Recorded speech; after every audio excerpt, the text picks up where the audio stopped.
മഴയിലും ഇടിവെട്ടിലും കൂൺ കിളിർത്ത പോലെ എന്നൊക്കെ ചിലപ്പോൾ നിങ്ങൾ നിങ്ങളുടെ ജീവിതത്തിൽ എപ്പോഴെങ്കിലും കേട്ടിട്ടുണ്ടാകും.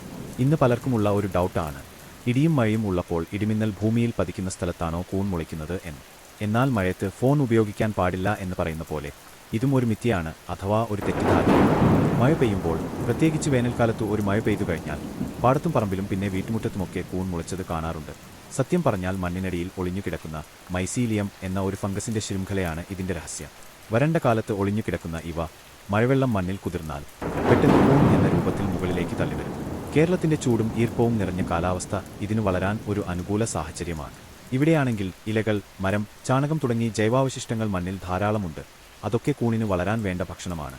ചില കൂണുകൾക്ക് മണിക്കൂറുകൾക്കുള്ളിൽ ഇഞ്ചുകളോളം വളരാൻ പറ്റും. അതുകൊണ്ടാണ് മഴ കഴിഞ്ഞ് പെട്ടെന്ന് കൂൺ മുളച്ചു വരുന്ന പോലെ തോന്നുന്നത്. ഇടിമിന്നലിന്റെ സമയത്ത് വായുവിലെ മർദ്ദവും ഈർപ്പവും ഒക്കെ മാറുന്നതും ഒക്കെ കൂട്ടിയിണക്കിയാൽ പണ്ടുള്ളവരെ കുറ്റം ഒന്നും പറയാൻ പറ്റില്ല.